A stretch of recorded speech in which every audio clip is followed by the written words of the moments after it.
My rent was due in 4 days. I had exactly $312 in my bank account, and a pile of medical bills from my grandmother's final hospital stay that could choke a horse. The translation work had dried up this month, which meant I was back to relying on the one thing that kept me sane and occasionally solvent, singing at Cafe Napoli in Boston's North End. I loved that place. Loved the smell of espresso and garlic, the way the brick walls held decades of conversations, the warmth that seeped into your bones the second you walked through the door. Tuesday nights were mine.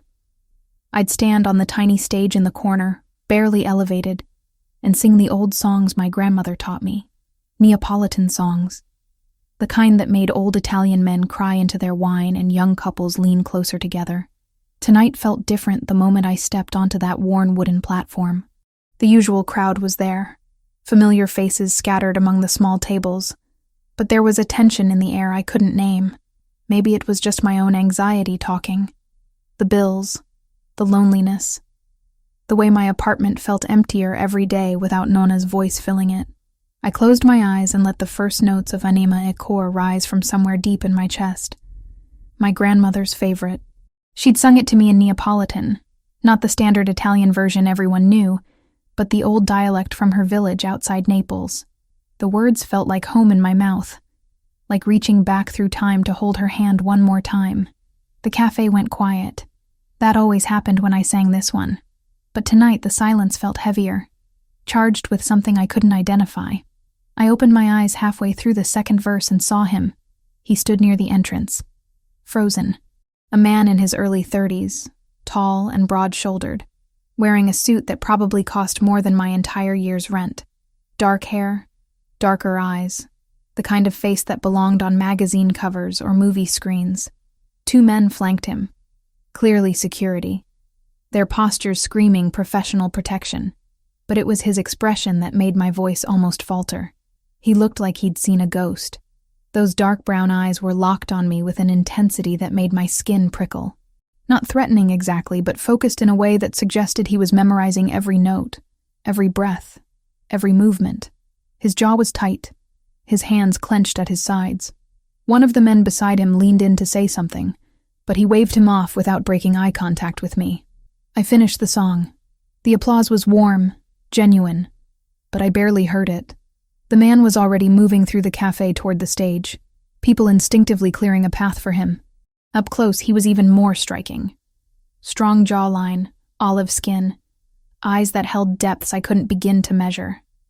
He wore power like a second skin, the kind of confidence that came from never being told no. "Where did you learn that song?" His voice was low, rough around the edges, like he'd been silent for too long and the words hurt coming out. I blinked, thrown by the directness. "My grandmother taught me. The version you sang. That specific dialect." He took a step closer, close enough that I could smell cedar and something darker, richer. "Where is she from?" "A village outside Naples, Caserta province." I searched his face for clues to this interrogation. "Why does it matter?" "Because the only person I've ever heard sing it that way was my mother."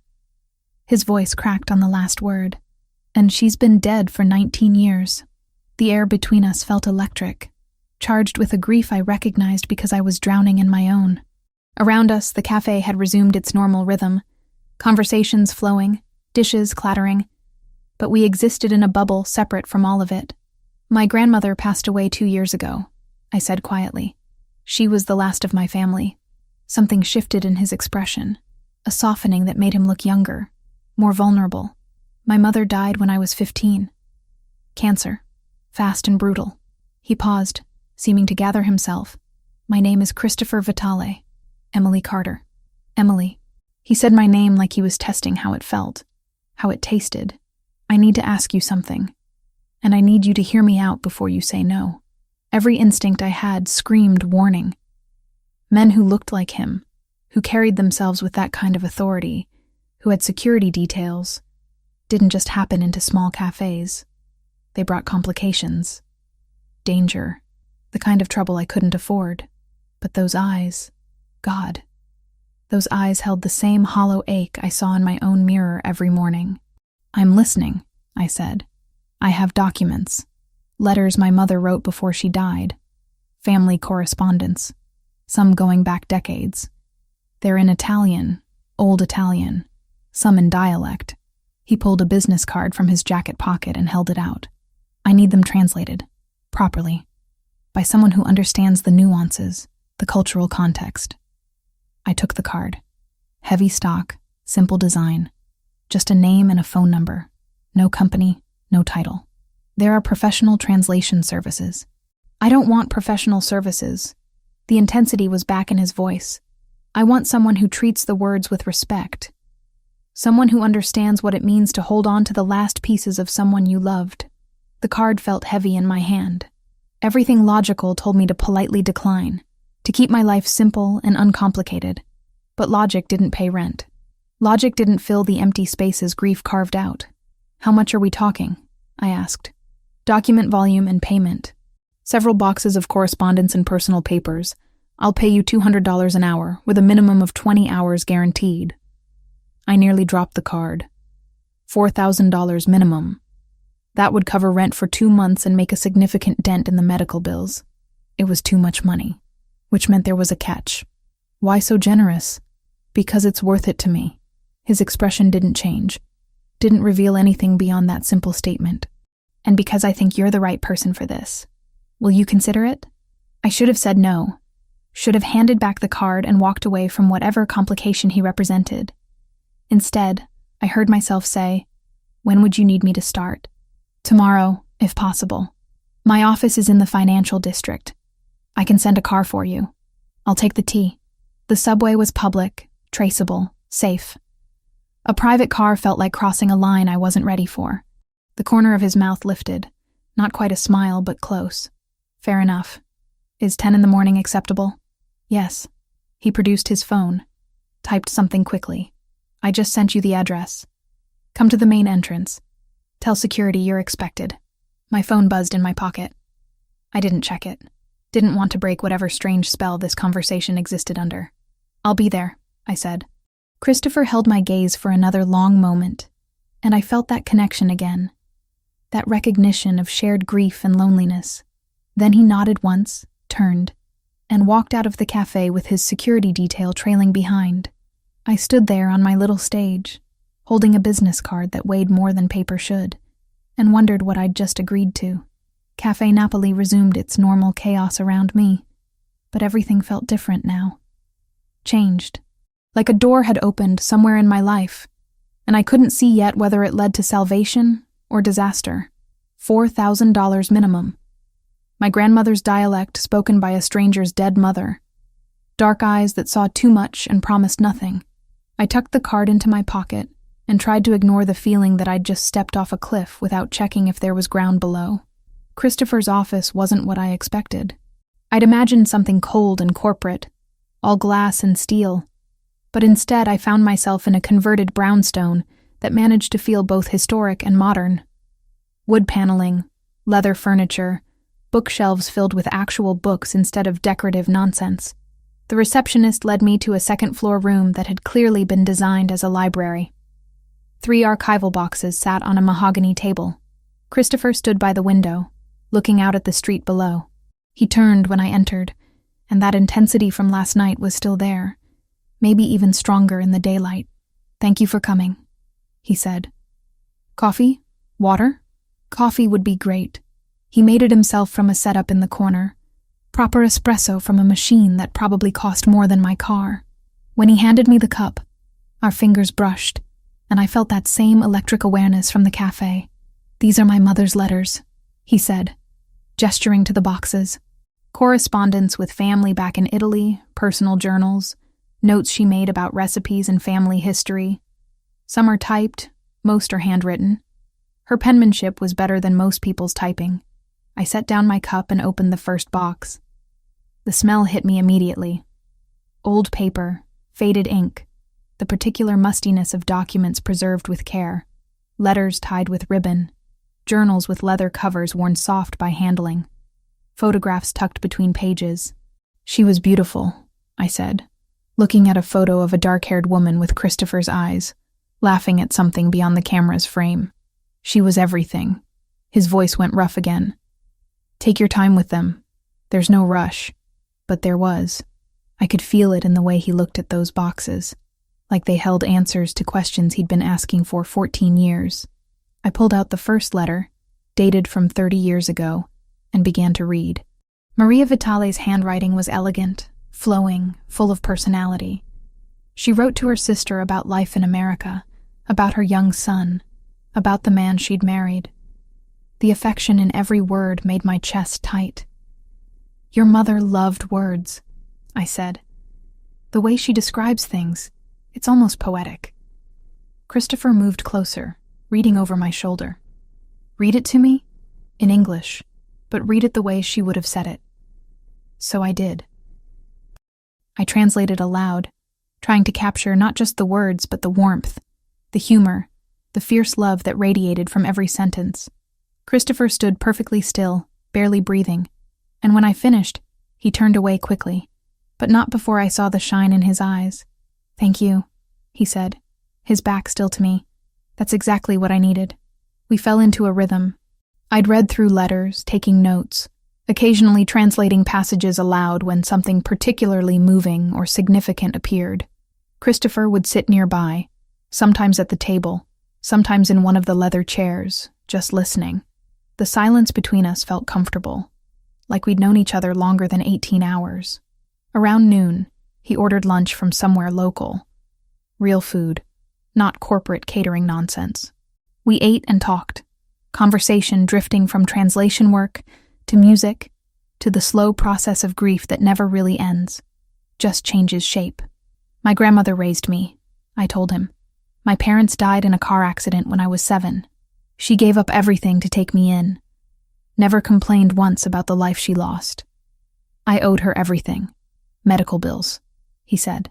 It wasn't a question. "Pancreatic cancer. Fast and brutal, like your mother.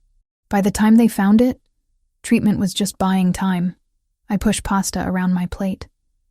"I'd sell everything I owned to hear her voice one more time. I used to have recordings of my mother singing," Christopher said quietly. "My father destroyed them all after she died. Said keeping them made it harder to move forward. That's cruel. He was a complicated man. Dead now, too. Heart attack when I was 17. I'm sorry. Don't be. We weren't close." He set down his fork, his expression closing off. "Tell me about your grandmother's village, the one in Caserta." We talked for another hour about southern Italy, about the old ways that were disappearing, about language and culture, and the weight of carrying traditions forward when you're the last one left. Christopher knew more about Italian regional history than I expected, spoke about it with a passion that made me curious about his connection to it all. When I returned to the letters that afternoon, I found the one that changed everything. It was tucked near the bottom of the second box, older than most of the others, the paper more fragile. Maria's handwriting looked younger here, less assured. I read through it once silently, my Italian decent enough to catch the general meaning, then read it again more carefully. My hands started shaking. "Christopher," I said, my voice strange in my own ears, "I need you to read this with me." He was beside me in seconds. "What is it?" "Your mother wrote this to someone named Julia. A cousin, I think. It's dated about 40 years ago, before you were born." I pointed to a passage near the middle. "She's talking about a marriage proposal. Someone from Calabria, representing a powerful family there. She refused." "Calabria," his jaw tightened. "The 'ndrangheta." The word hung between us, heavy with implications I was only beginning to understand. I'd heard of the 'ndrangheta, of course. Calabrian organized crime, one of the most powerful criminal organizations in Europe. But hearing Christopher say it like that, with that particular edge to his voice, made connections form in my mind that I didn't want to acknowledge. "She says the family was angry about the refusal," I continued translating, forcing myself to focus on the words, "that they viewed it as an insult. She writes that she's afraid they won't forget, that they might come after her husband's family, after their business interests." Christopher took the letter from my hands, reading it himself. His Italian was clearly fluent, his eyes moving quickly over the text. When he looked up, his expression was harder than I'd seen it, all the softness from earlier conversation gone. "She mentions a traitor," he said. Someone close to the family who might be sympathetic to the Calabrians. Someone with blood ties. I found the passage he meant. Il traditore di sangue. The traitor of blood. Did she name them? I scanned the rest of the letter carefully. No. Or if she did, that page is missing. Look, the next letter is dated 3 months later. Whatever she wrote in between is gone. Christopher stood abruptly, pacing to the window. His shoulders were rigid, his hands clenched. I watched him process this information, saw the way his whole demeanor shifted into something more dangerous, more controlled. This matters, I said carefully. This isn't just family history. No. He turned back to me. Emily, I need to be honest with you about something. The work I do, the business I'm involved in, it's not entirely conventional. I gathered that from the security detail and the vague business card. A flicker of something, maybe amusement, crossed his face. You're observant. I'm not stupid. You want to tell me what's really going on? Not yet.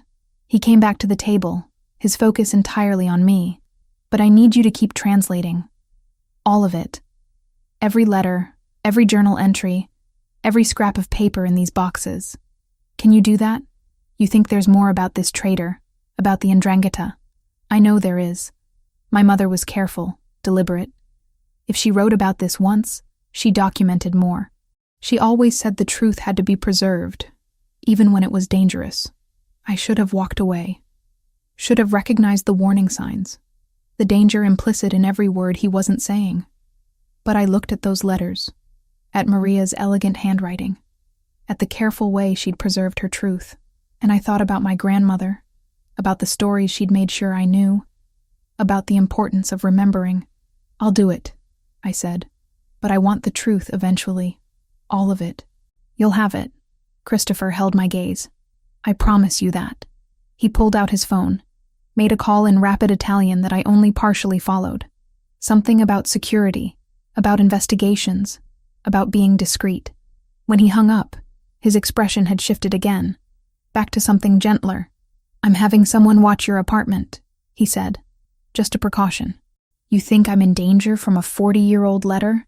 I think information is power, and you now have information that certain people would rather stayed buried. He pulled out his wallet, extracted a business card different from the first. This one had more details. This number reaches me directly, day or night. If anything feels wrong, anything at all, you call me immediately. I took the card, this time fully aware I was stepping deeper into whatever complicated world Christopher inhabited. Okay. I mean it, Emily. Don't hesitate. I won't. We spent another 2 hours going through letters, but the easy companionship from earlier had shifted into something more charged, more aware. Every accidental touch felt significant. Every shared glance held weight. When I finally left that evening, taking the subway home with a substantial check in my bag and more questions than answers, I knew my life had changed.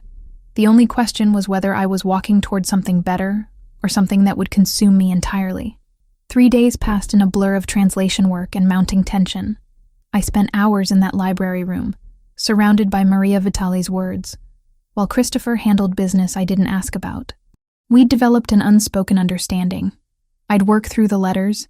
He'd appear periodically, sometimes sitting with me, sometimes just standing in the doorway watching. The attraction between us was becoming impossible to ignore. He called me Wednesday evening while I was still at the office, his voice tight with controlled energy. Dinner tomorrow night, my house. We need to talk. Not an invitation, a statement. But his tone held something else. A vulnerability that made me say yes without thinking. I'll text you the address, he continued. 7 o'clock. A car will pick you up. Christopher, I can drive myself. Humor me, please. I'd never heard him say please before. Okay. 7. The car that arrived Thursday evening was exactly what I expected. Black, expensive, driven by someone who looked like they knew how to handle more than steering wheels. We drove west out of the city, into neighborhoods where houses sat back from the road behind gates and walls. Money lived here. Old money and new money that pretended to be old. Christopher's property sat at the end of a private drive, a modern structure of glass and stone that somehow managed to look warm instead of cold. Security was everywhere but discreet. Cameras, sensors, Men in dark clothing positioned strategically. I'd stopped pretending not to notice things like that. He met me at the door wearing dark slacks and a white shirt, sleeves rolled to his elbows, collar open. Casual for him, but still radiating that controlled power. His eyes swept over me, taking in the simple green dress I'd chosen, and something heated flickered in his expression. "You look beautiful," he said. "You look worried." A slight smile. Direct as always. "Come in." The interior matched the exterior. Contemporary but warm, filled with art that looked original and expensive. He led me through rooms designed for living, not showing off, until we reached a terrace overlooking the city lights. A table was set for two, intimate and perfect. "I had dinner brought in from a place in the North End," he said. "Real Italian food, not the tourist garbage." We sat, and he poured wine while I tried to process being here, in his home, sharing a meal that felt more like a date than a business dinner. The food was excellent, but I barely tasted it. The tension between us was thick enough to choke on. "You've been avoiding the subject," I said finally. "The business, what you actually do." Christopher set down his fork, his expression shifting into something more guarded. "I run the Vitale organization. We have interests in construction, real estate, importing. Some of it's completely legitimate. Some of it exists in gray areas. And some of it is exactly what you're imagining. Organized crime. That's the ugly phrase for it. I prefer to think of it as managing territories and interests that traditional law enforcement can't or won't address. That's a hell of a rationalization. Maybe." He leaned back, studying me. "My father built this organization from nothing. When he died, I was 17, and vultures circled immediately. I had two choices. Let everything collapse, or step up. I stepped up. And your mother? What would she think about the choices you made?" His jaw tightened. "She'd probably be disappointed. She always wanted me to go to college, become a lawyer or a doctor, something respectable. But she also understood that the world we lived in didn't operate on college degrees and good intentions. The world you chose to stay in. Yes." No apology in his voice. "I'm not going to lie to you, Emily. I've done things I'm not proud of. Hurt people who threatened what's mine. Made decisions that kept me awake at night. But I've also protected this city's interests, kept peace between factions that would tear each other apart, provided for families who depend on me. I absorbed this, the confirmation of what I'd suspected since finding that letter. The Ndrangheta, they're here in Boston? They're everywhere. And they've been pushing into our territories through an alliance with the Cartel del Golfo out of Mexico. It's a strange partnership. European old guard and Mexican muscle, but it's effective." He poured more wine. "That letter you found, about my mother refusing the marriage proposal, that refusal created a blood insult. In their world, in this world, insults like that don't expire. You think they're coming after you now? I know they are. We've had skirmishes, territory disputes, shipments intercepted. Nothing I couldn't handle before, but the escalation pattern suggests they're building to something bigger." He held my gaze. "That traitor my mother mentioned? I think they got their inside connection eventually. Someone close to me who's been feeding them information." My stomach dropped. "That's why you need the letters translated. You're looking for clues about who it might be." "Yes." My mother was careful, observant. If she suspected someone specific, if she had concerns about anyone in my father's organization, she would have documented it. Those letters are the only record left. My father destroyed everything else. Why would he do that? Because he was paranoid and broken after she died. He convinced himself that her concerns, her warnings, had somehow caused her cancer. Magical thinking born from grief. Christopher's voice went rough.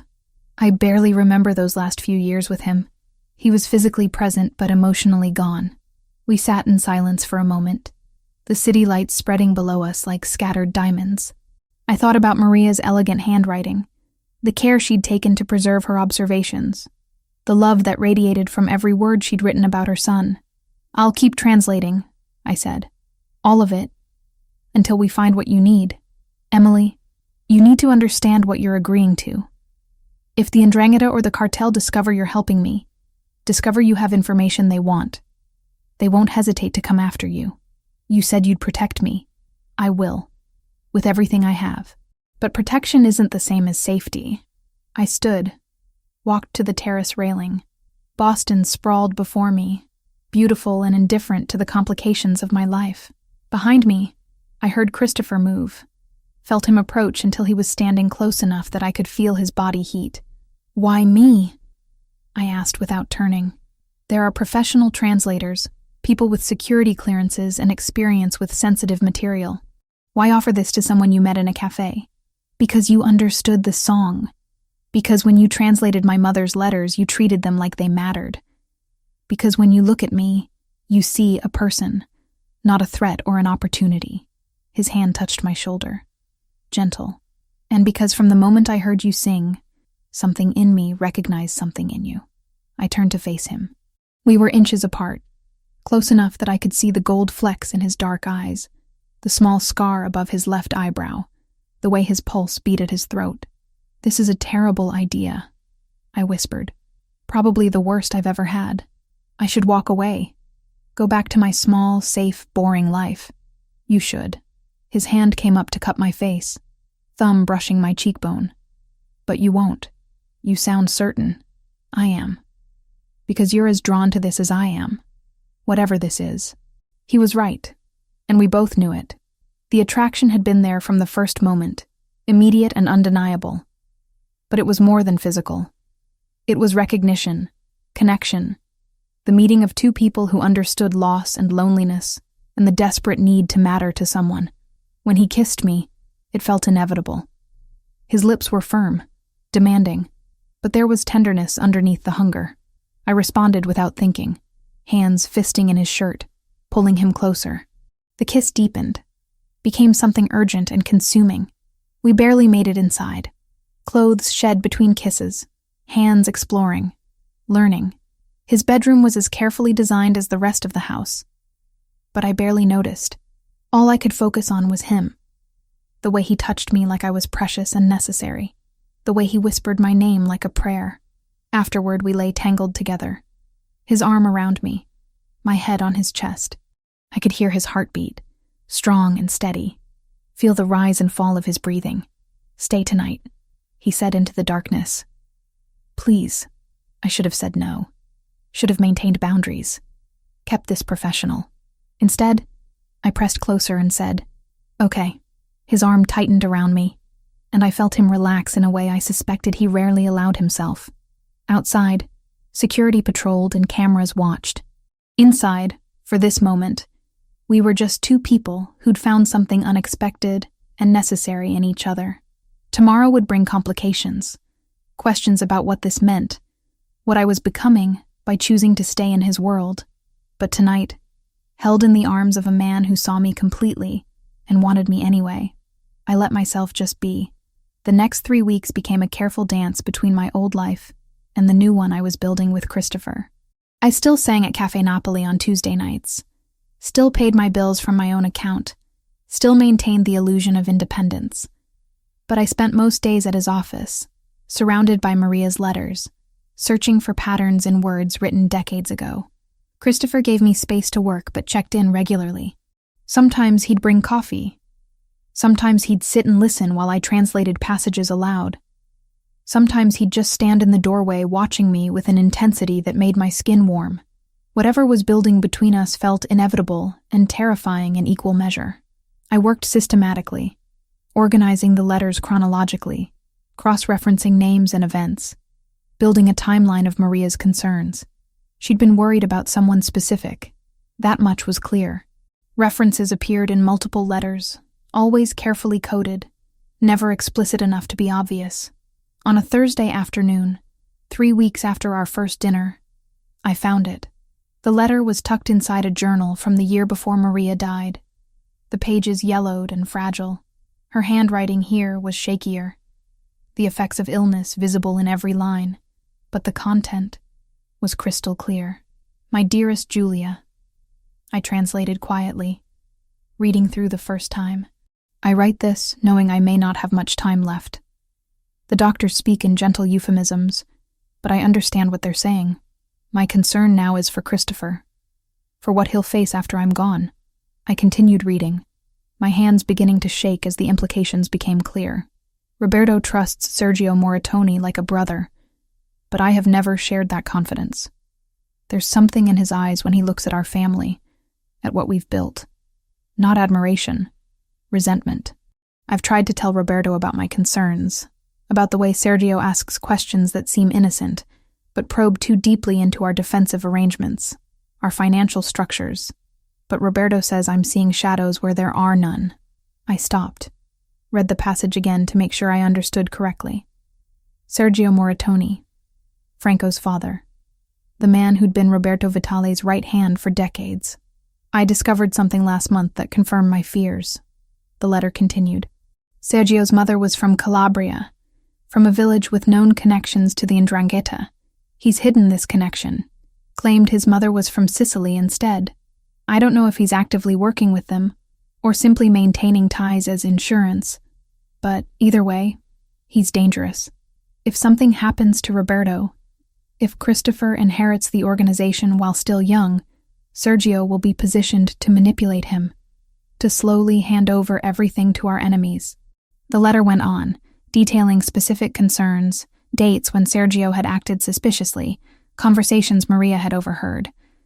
It was meticulous, damning, and absolutely terrifying, because if she'd been right about the father, what did that mean about the son? I pulled out my phone with shaking hands and texted Christopher. Need you in the library, now, found something important. He appeared within 2 minutes, clearly reading the urgency in my message. What is it? I handed him the letter, watched his face as he read through it. His expression didn't change, but I saw the way his jaw tightened, the way his knuckles went white gripping the paper.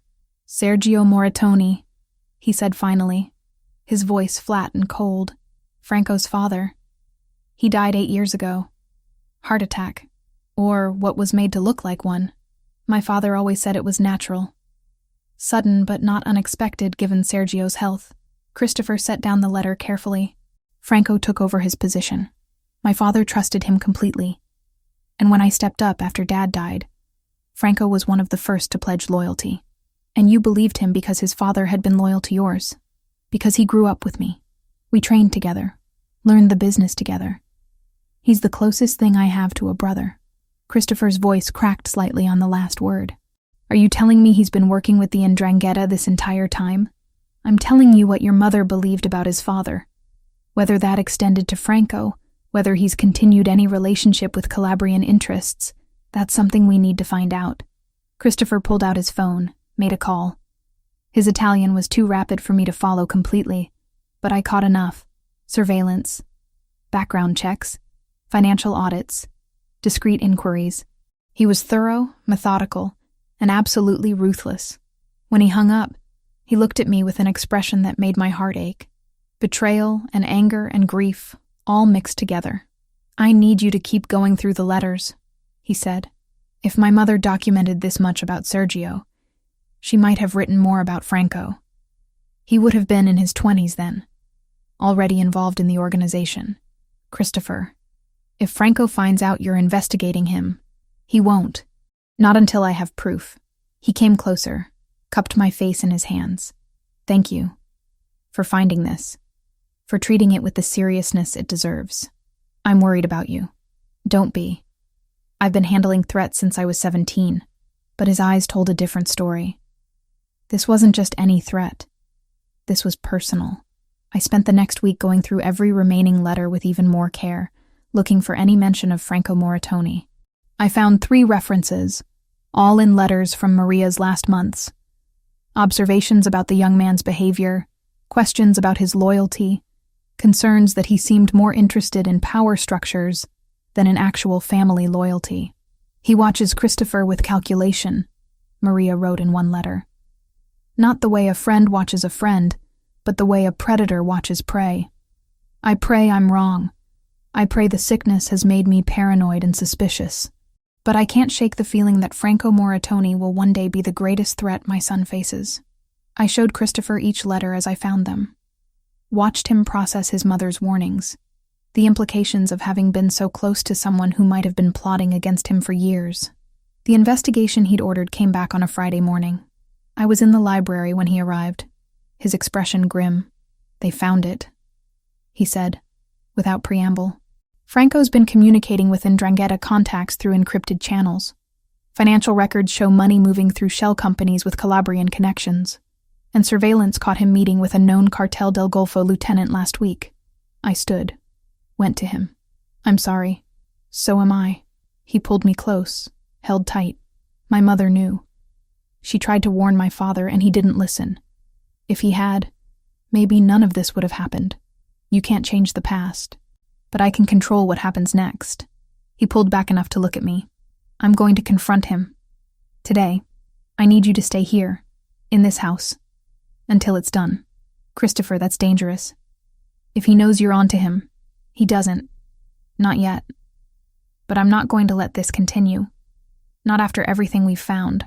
His hand came up to my face, thumb brushing my cheekbone. "I need to know you're safe. Please, do this for me." I wanted to argue, to insist I be there, but I saw the fear under his determination. Not fear for himself. Fear for me.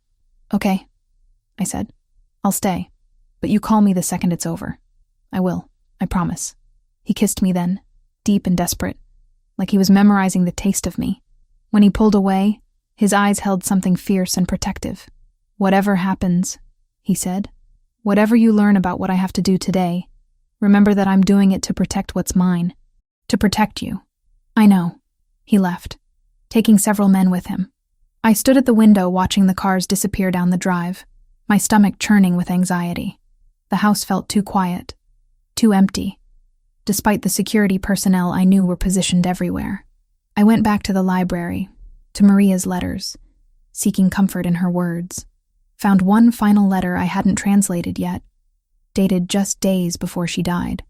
"If you're reading this," it began, "then I'm gone. And Christopher faces the battles I feared.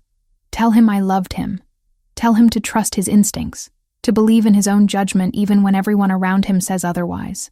Tell him that strength isn't about never showing weakness, but about choosing the right moment to be vulnerable with the right person. And tell him that love, real love, is worth any risk." I read it 3 times, tears streaming down my face, and prayed Christopher would come home safe so I could give him his mother's final message. Christopher returned 3 hours later. I heard the cars before I saw them, ran to the entrance hall just as he walked through the door. He looked exhausted, older somehow, but unharmed. Relief flooded through me so intensely I almost collapsed. "It's done," he said, his voice rough. "Franco's in custody. Secure location. He won't be talking to anyone." What did he say? Everything. Once he realized we had proof, he stopped pretending. Christopher moved past me toward his office, and I followed. He admitted the 'Ndrangheta recruited him years ago, right after his father died. Said his father had maintained the connection as insurance, taught Franco to do the same. When my father died and I took over at 17, Franco saw an opportunity to take everything, to deliver it to the Calabrians in exchange for his own territory. A kingdom carved from my organization's corpse. He poured himself 3 fingers of whiskey, downed it in 1 swallow. He said my mother would have been ashamed of me for being weak enough to trust him. The cruelty of that statement hit me physically. He's wrong. Your mother would be proud of the man you've become. Would she? Christopher turned to face me, and I saw the doubt in his eyes.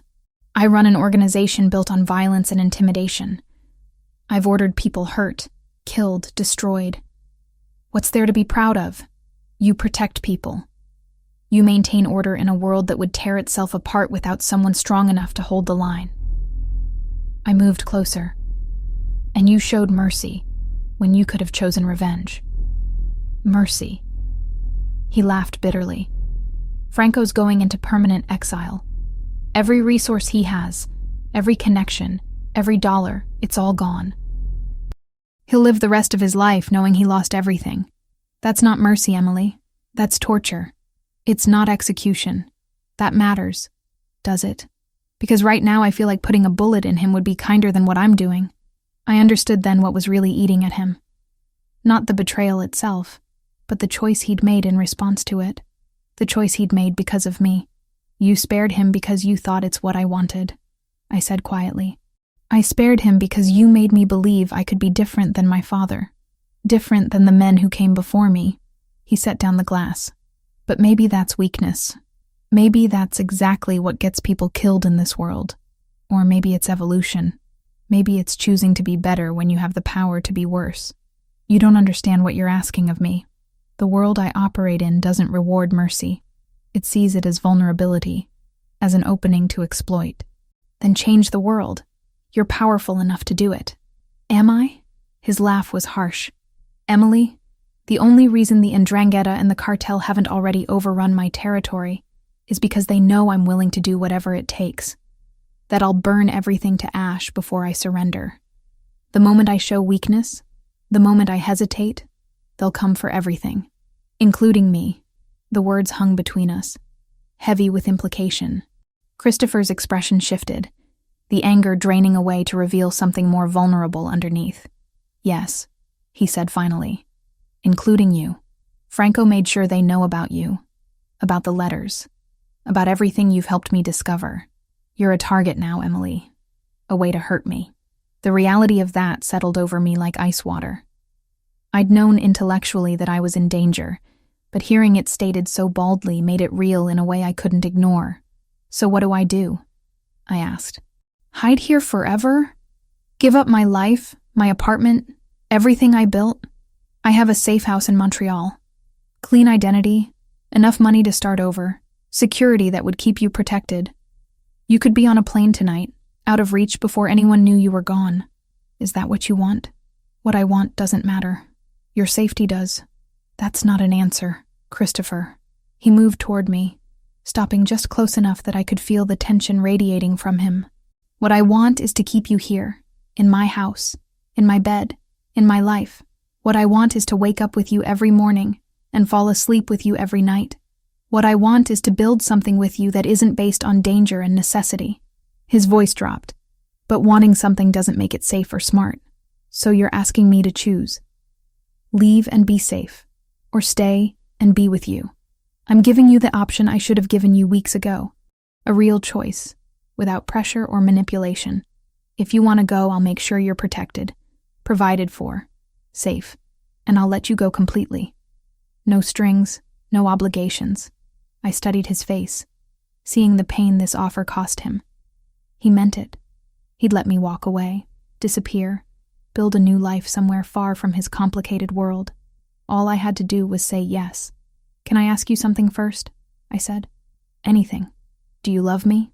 The question clearly caught him off guard. His carefully controlled expression cracked, showing raw emotion underneath. Yes, he said roughly. From the moment you sang that song, maybe before I even consciously knew it. Yes, I love you. Then here's my answer. I closed the distance between us. Took his face in my hands.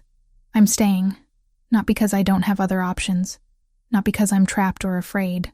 I'm staying because I love you too, and I choose this. I choose you, Christopher, whatever that means, whatever it costs. Emily, you need to understand what you're agreeing to. This isn't a fairy tale. There's no guarantee of a happy ending. I don't need guarantees. I need honesty. I need you to include me in decisions that affect my life. I need you to stop trying to protect me from the truth of your world and trust me enough to be a real partner in it. A partner. Yes, not a possession to be guarded. Not a weakness to be hidden away. A partner who understands what you do, who you are, and chooses to stand beside you anyway. Christopher searched my face, looking for doubt or fear or hesitation. I let him see everything. The love, the determination, the absolute certainty of my choice. If you stay, he said carefully, everything changes. You can't go back to your apartment, not safely. You'll need security everywhere you go. People will know you're connected to me, which makes you a target and an asset depending on who's looking. Your life will never be normal again. My life stopped being normal the night I sang in a cafe and a beautiful, complicated man recognized a song his mother taught him. I pulled him closer. I'm not looking for normal, Christopher. I'm looking for real. And this, what we have, this is more real than anything I've ever felt. He kissed me then. desperate and grateful and full of promises neither of us could be sure we'd keep. When we broke apart, I saw something new in his eyes. Not just love or desire, but respect, trust, partners, he said, like he was testing how the word felt. Partners. Then there's something you should know about Franco's punishment. He pulled back slightly, his expression becoming more serious. I chose exile instead of execution because you're right. I can choose to be different. But I also chose it because I wanted you to see that your influence matters, that you can help me build something better than what came before. That was selfish of me. Why selfish? Because I'm using you as an excuse to be the man I want to be instead of the man I'm expected to be. That's not fair to you. What if I want to be that excuse? What if I want to help you become someone your mother would be proud of? He smiled, small and genuine. Then I guess we're partners in revolution as well as everything else. She left you a letter, I said suddenly, remembering. Your mother. One last message. I found it this afternoon while you were gone. Christopher's expression shifted, vulnerability flooding his features. What did it say? That she loved you. That she wanted you to trust your instincts and believe in your own judgment. That strength isn't about never showing weakness, but about choosing the right moment to be vulnerable with the right person. I touched his face gently, and that love is worth any risk. His eyes shone with unshed tears. She always knew exactly what to say. She knew you'd face this, all of it, and she believed you'd make the right choices. I hope she's right. She is. Because you're choosing love over fear, partnership over isolation, evolution over tradition. That's brave, Christopher. That's strength.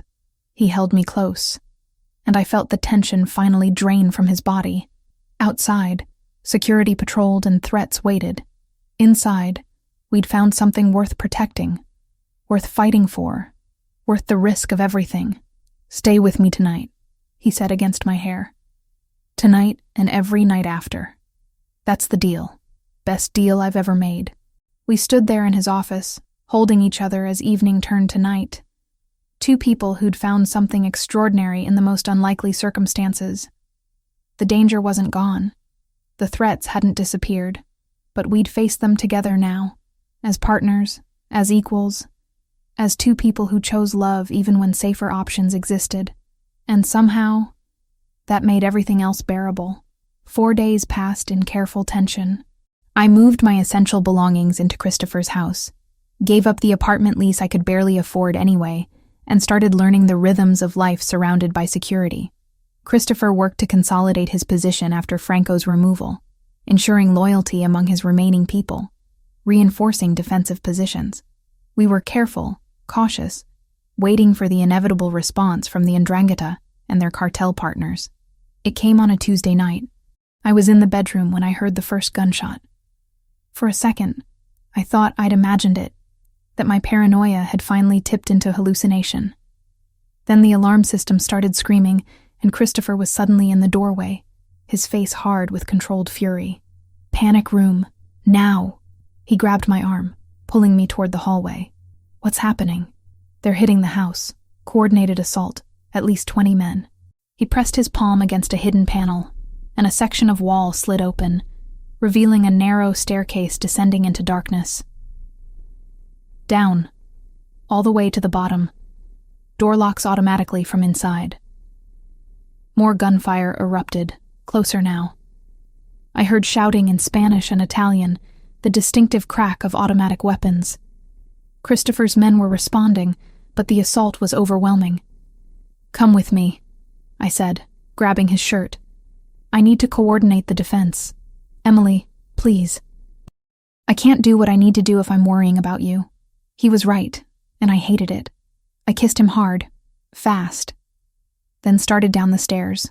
Behind me, the door slid shut with a pneumatic hiss, sealing me in darkness until motion sensor lights flickered on.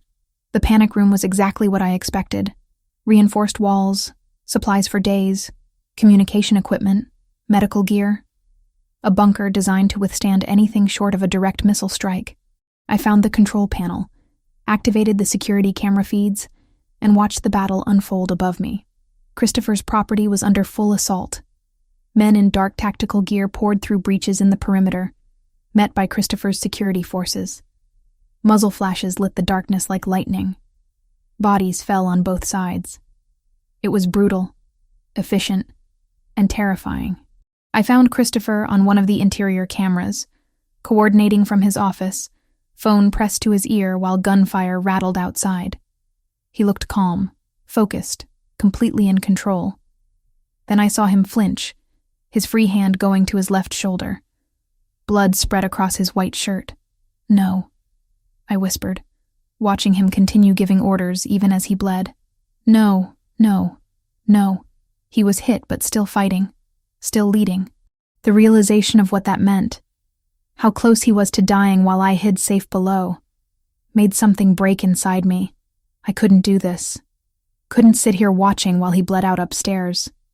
The panic room door was designed to lock from inside for maximum security, but there was an emergency override, hidden behind a panel, meant for situations where someone needed to exit during an active threat. I found the manual, read through the instructions with shaking hands. It took 3 minutes to bypass the electronic lock, 3 minutes of listening to gunfire and watching Christopher grow paler on the security feed. The moment the lock disengaged, I grabbed the medical kit and ran up the stairs. The house was chaos. Smoke filled the hallways. Glass crunched under my feet. Bullet holes pocked the expensive walls. I heard fighting nearby. Men shouting, the crack of gunfire. I ignored it all, focused only on reaching Christopher. I found him in a corridor leading to his office, still on his phone, still giving orders. His left shoulder was soaked with blood, his face pale but determined. When he saw me, his expression shifted from shock to fury. "What the hell are you doing up here? Saving your stubborn life." I dropped to my knees beside him, pulling open the medical kit. "You've been shot." "I'm aware." "Emily, you need to get back to the panic room." "Shut up and let me work." I cut away his shirt, assessed the wound. Through and through, clean entrance and exit. But he was losing blood fast. I grabbed gauze and pressure bandages, working with hands that shook but held steady enough. Christopher made a sound between a laugh and a groan. "You're impossible. You're one to talk." I applied pressure to the wound and he hissed. "Sorry." "Don't be. Just hurry." I packed the wound as best I could, wrapped it tight enough to slow the bleeding. It wasn't pretty, but it would keep him alive until we could get proper medical attention. Around us, the gunfire was lessening, becoming more sporadic. Either Christopher's men were winning, or we were about to be overrun. "Tell me you're okay," I said, meeting his eyes. "I'm okay. Thanks to you." He cupped my face with his good hand. "You were supposed to stay safe." "I was. But then I watched you bleeding on camera and realized safe doesn't mean anything if you're not there." I helped him stand, taking some of his weight. "Can you walk?" "Yes, my office. We need to coordinate the cleanup." We made it the 20 feet to his office, Christopher leaning on me more than he wanted to admit. Inside, 3 of his men were positioned at the windows, weapons ready. One of them, a man named Luca, who I'd met a few days ago, rushed over to help. "Boss, you're hit." "I'm aware. Status?" "We've repelled the main assault. 12 hostiles down, 6 captured, the rest retreated. We lost 4 men, 3 more wounded." Luca's voice was professional, but I heard the anger underneath. They used Franco's intelligence, knew our security protocols, our blind spots. Franco's last betrayal. Christopher sat heavily in his chair. "Make sure our wounded get medical attention first. The hostiles we captured, I want them secured and alive. We need information." "Already done, boss." "Good." Christopher's eyes closed briefly. "Damage assessment?" "Significant. Perimeter sensors destroyed, 3 vehicles disabled, structural damage to the east wing. But the house is secure, and we've reinforced all entry points." I stood beside Christopher, my hand on his good shoulder, feeling his tension and pain radiate through both of us. He was running on adrenaline and will, but that wouldn't last forever. "You need a doctor," I said quietly. "Later. First we secure everything." "Christopher." "Emily." He looked up at me, his eyes fierce. "I need you to trust me on this. If I show weakness now, if I let them see me as vulnerable, it undermines everything. 10 more minutes, Please. I understood what he was asking. In his world, leadership meant strength, even when you were falling apart. Showing vulnerability at the wrong moment could be fatal. 10 minutes, I agreed. Then you're getting proper medical attention even if I have to hold you down myself. The corner of his mouth lifted despite everything. Deal. Those 10 minutes were the longest of my life. Christopher gave orders, coordinated security improvements, spoke to his men with a strength that defied his injuries. I stayed beside him, silent support, ready to catch him if he fell. When his personal doctor finally arrived, an older man named Caruso who clearly had experience with these situations, Christopher let himself show the pain. Dr. Caruso examined the wound, gave Christopher something for the pain, and began proper treatment. You're lucky, Caruso said, working efficiently. Another inch to the right and this would have hit your subclavian artery. You'd have bled out in minutes. Good to know my luck is holding. Christopher's voice was strained but steady. I held his hand through the treatment, through the stitching and bandaging, through the moments when pain made his grip tighten until my bones ached. When it was finally done, Dr. Caruso packed up his supplies. Rest for at least a week. That shoulder needs time to heal properly. I'll check on you tomorrow. He looked at me. Make sure he actually rests. He's terrible at following medical advice. I'll chain him to the bed if necessary. Caruso smiled. I believe you would. After he left, after Luca reported that everything was secured and guards were in place, after all the immediate crisis had passed, Christopher finally let himself collapse. Not physically, not where his men could see, but emotionally. The weight of the attack, the losses, the close call, it all crashed down at once. I held him while he processed it. This strong, dangerous man who'd just fought off an army but couldn't fight off the human need to feel and grieve. We sat in his office surrounded by the evidence of violence, holding each other while the house settled into wary silence. They'll come again, he said finally. This was just the opening move. I know. You should have stayed in the panic room. You could have been killed. So could you. I made my choice, Christopher. I'm not going to hide while you bleed. I'm starting to understand that. He pulled back enough to look at me, and I saw something new in his expression. Not just love or desire, but genuine partnership. Recognition that I wasn't going to be protected or sheltered, but would stand beside him through whatever came. You're terrifying, you know that? Says the man who just fought off 20 armed men with a gunshot wound. That's different. That's my job.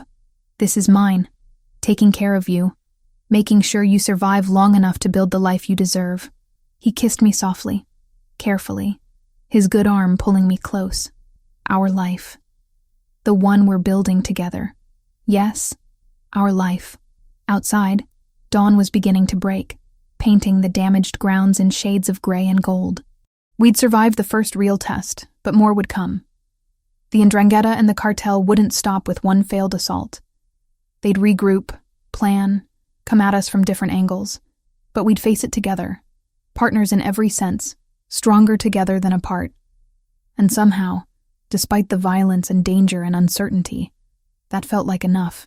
Christopher was a terrible patient. Dr. Caruso had ordered rest, but by the second day, Christopher was back at work, coordinating repairs and reinforcing security from his bedroom when I physically prevented him from going downstairs. By day 3, I'd given up trying to keep him still, and instead focused on making sure he didn't tear his stitches. That's when I realized something had shifted. His men started coming to me with questions, checking in about Christopher's condition, asking if now was a good time to brief him. Luca brought me security reports before taking them to Christopher, letting me filter what needed immediate attention versus what could wait. I'd become a gatekeeper without consciously deciding to be one. You're good at this, Christopher said one afternoon, watching me coordinate with Dr. Caruso about physical therapy, while simultaneously reviewing intelligence reports Luca had dropped off, managing information flow, prioritizing threats, keeping everyone organized. Years of freelance translation work taught me how to juggle competing demands. I set down the reports. How are you feeling? Be honest. Like I got shot 4 days ago. He flexed his shoulder experimentally, winced. But improving. The pain is manageable now. That means the medication is working. Don't push it. Yes, ma'am. The teasing tone was back, which meant he was genuinely feeling better. We need to talk about what comes next. I'd been expecting this conversation. The attack had failed, but it wasn't over. The Ndrangheta and cartel had committed significant resources and lost. They'd either escalate or negotiate, and neither option was simple. The prisoners we took, I said. What have they told you? Not much at first, but one of them broke yesterday. Low-level cartel soldier, scared out of his mind once he realized he was going to survive. Christopher pulled up a tablet, showed me notes. He confirmed the Ndrangheta and Cartel del Golfo are working together, but the relationship is strained. The Calabrians want Boston territory for themselves. The Mexicans want access to East Coast distribution networks. It's an alliance of convenience. Which means it's vulnerable. Potentially. But it also means they're desperate enough to work with people they don't particularly like, which makes them unpredictable. He scrolled through more notes. The soldier said there's talk of a negotiation, a sit-down to discuss terms. They're hurting too. Lost a lot of men in the assault. Spent resources they can't easily replace. Do you trust that? Not even slightly. But I'm willing to hear what they have to say. He set down the tablet. That's where you come in. Me? The meet will likely involve Italian and Spanish speakers. I'll have people there, obviously. But having you as a translator gives us an advantage. You'll pick up on nuances, cultural subtext, things that might get missed otherwise. The idea of sitting at a table with people who just tried to kill us should have terrified me. Instead, I felt a surge of purpose. This was what partnership meant. Not hiding behind Christopher's protection, but using my skills to help him navigate dangerous waters. When? I asked. Tomorrow night. Neutral territory. A restaurant in the theater district that's owned by someone with connections to all sides. Heavy security presence, strict weapons protocol. He studied my face. You don't have to do this. I can bring in a professional translator. No. I want to do this. I need to do this. I met his eyes. They tried to kill us, Christopher. I need to see them, understand them, know what we're up against. He nodded slowly. Then we do it together. The next evening, I dressed carefully. Professional but not submissive. Elegant but not flashy. Christopher wore a dark suit that concealed the bandaging on his shoulder. Moved with only the slightest stiffness to suggest injury. We looked like exactly what we were. People who'd survived an assassination attempt and came back stronger. The restaurant was beautiful in a way that felt deliberately neutral. Italian design, Mexican art, ambiance that could accommodate either culture without favoring one. We were led to a private room in the back where security had already been established. Christopher's men flanked the doors, matching numbers from the other sides. 2 men waited at the table. The first was older, maybe 60, with the weathered face and calculating eyes of someone who'd survived decades in a brutal business. He wore an expensive suit and an expression that gave nothing away. The second was younger, early 40s, built like he spent serious time in a gym, with tattoos visible at his collar and wrists. Christopher Vitale, the older man said in Italian, his accent pure Calabrian. Thank you for agreeing to meet. Giovanni Fontanelli, Christopher replied in the same language. Your reputation precedes you, as does yours. Fontanelli gestured to the younger man. This is Luis Richetti, representing the interests of our Mexican partners. Ms. Carter, Richetti said, his English accented but fluent. We understand you're Christopher's translator. Also his companion. Interesting combination. I'm capable of being both, I said evenly. Clearly. You survived our assault. Impressive.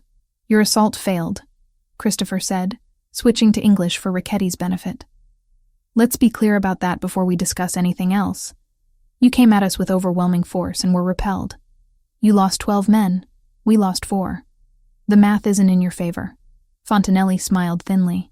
Which is why we're here discussing peace, rather than preparing for another assault. We underestimated your defensive capabilities, Christopher.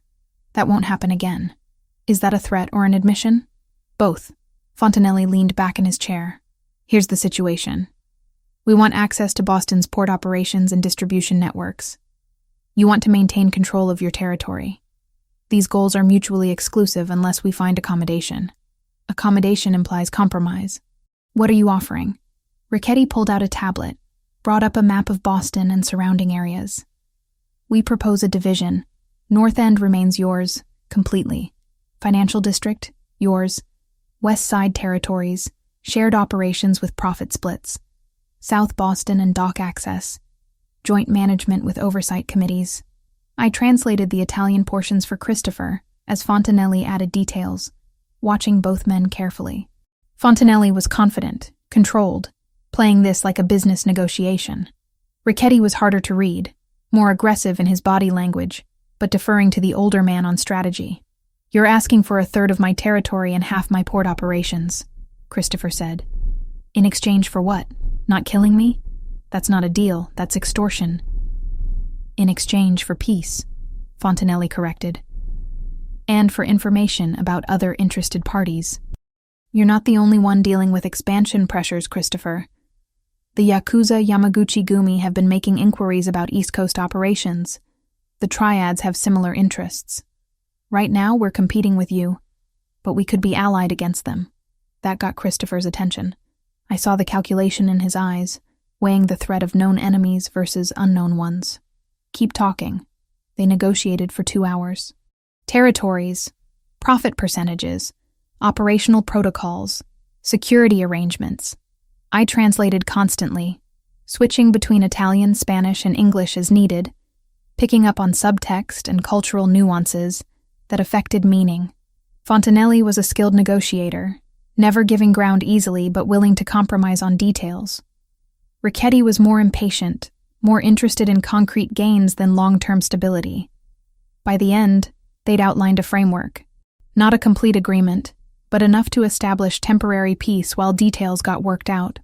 Christopher would maintain primary control of Boston, but with carved-out areas where the 'Ndrangheta and cartel could operate. Profit sharing on certain operations, joint security on others. Clear boundaries that everyone agreed to respect. There's one more condition, Christopher said as they prepared to finalize the framework. Franco Moratoni remains in exile. He doesn't come back, doesn't get reinstated, doesn't receive any consideration from any party. He's done. Fontanelli and Richetti exchanged glances.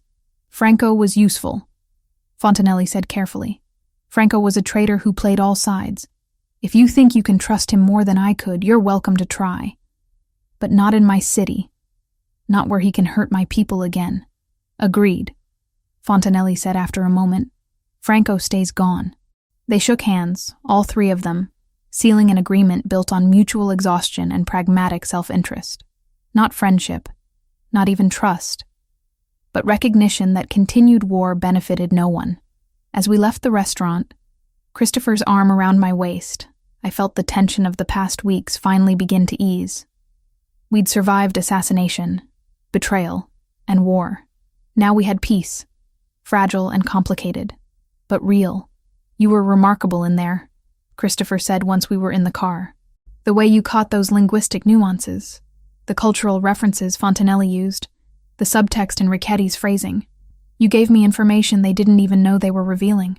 That's what good translation is. Not just words, but meaning and context. You're more than a translator, Emily. You're a strategist, an analyst, a negotiator in your own right. He pulled me closer. My father never had anyone like you. He negotiated from strength and intimidation, never understanding that real power comes from information and intelligence. Your mother would have understood. She would have loved you. His voice went soft. Thank you. For everything. For staying. For fighting beside me. For being exactly what I needed even when I didn't know I needed it.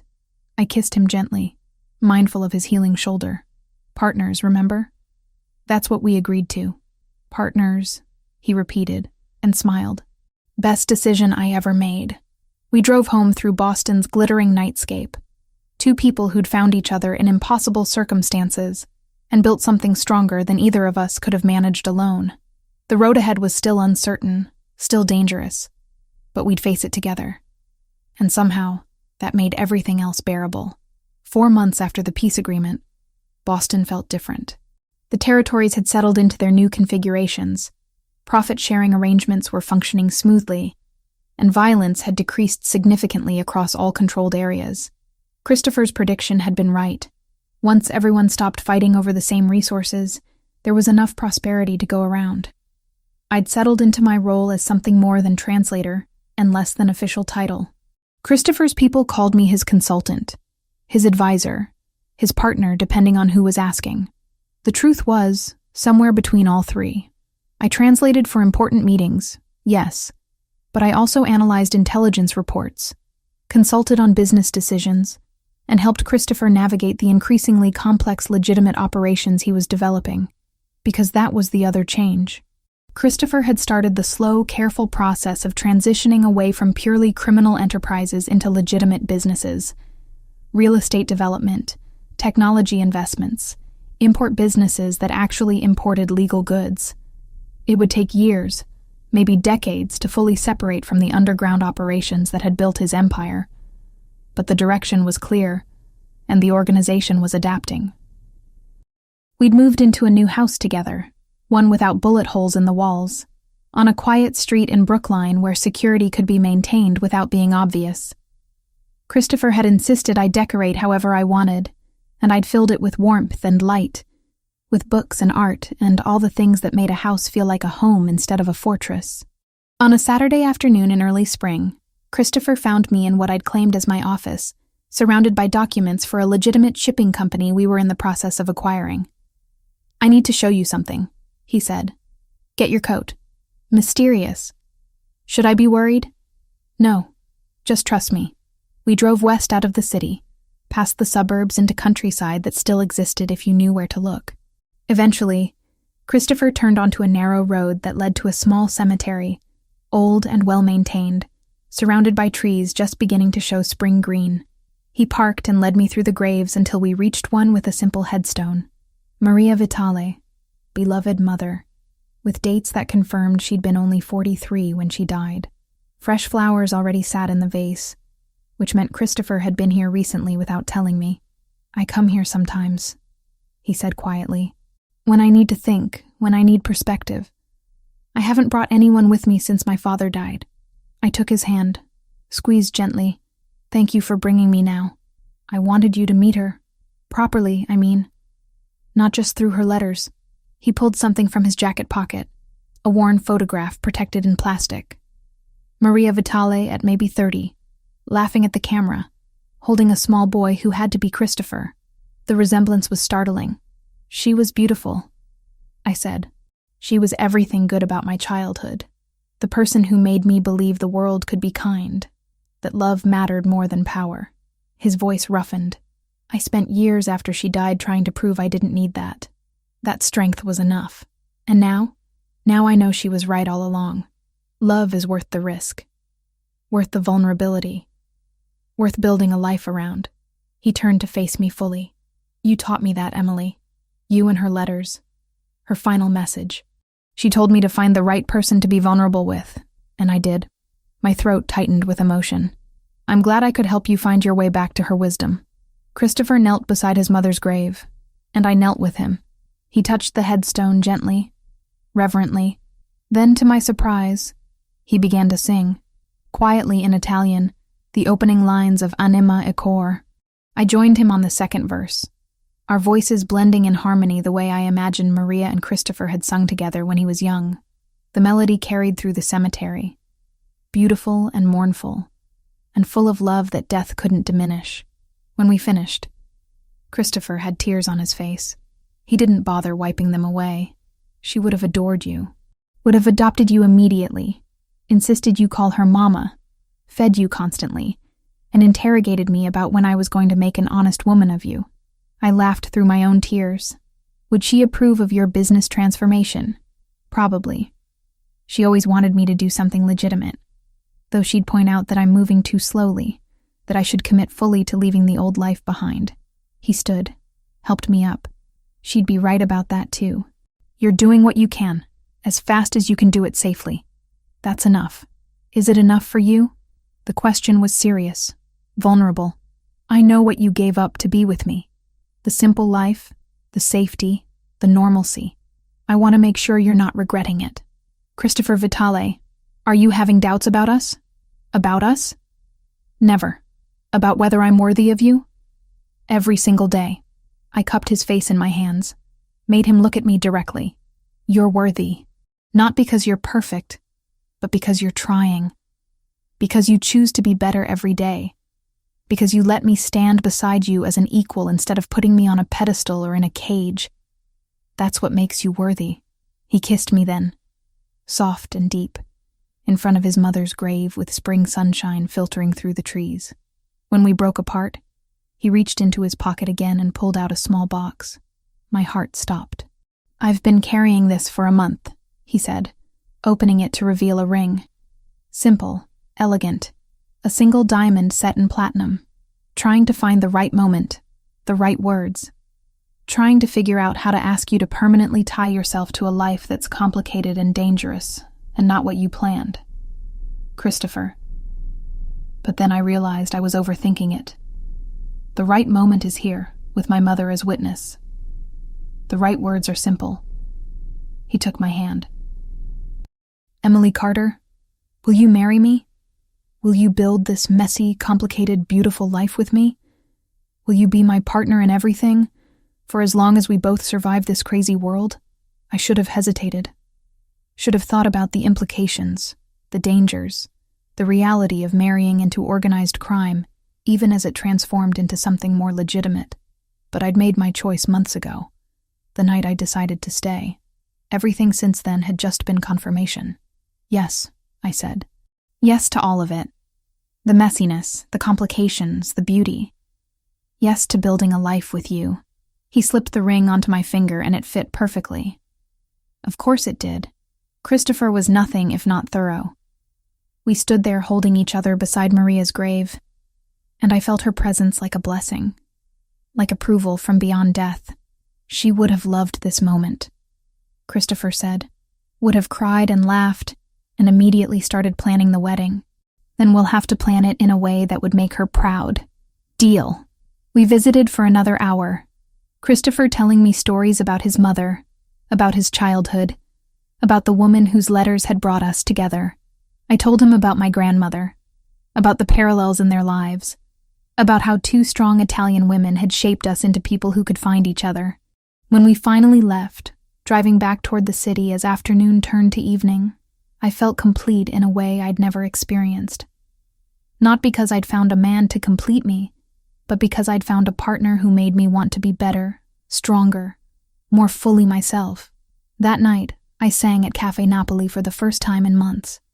Christopher sat in the audience, no longer hidden, no longer separate. When I sang Anima e Cor, I sang it for him, for Maria, for my grandmother, for all the people who'd loved us into existence. Afterward, we walked through the North End hand in hand, security following at a discreet distance. People recognized Christopher, nodded respectfully, called out greetings.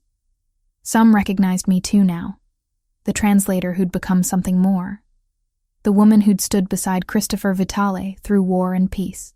What are you thinking? Christopher asked as we walked. That life is strange. 4 months ago, I was barely making rent and singing in cafes to survive. Now I'm engaged to a man who terrifies half of Boston and makes the other half feel safe. Does that bother you? Not even a little bit. I'm exactly where I'm supposed to be. So am I. He pulled me closer. Thank you for taking a chance on a complicated man with a dangerous life. Thank you for seeing me as more than someone to protect. For letting me be your equal. We reached his car where his driver waited patiently. Before we got in, Christopher turned to me one more time. I love you, Emily Carter. Soon to be Emily Vitale. I love you too.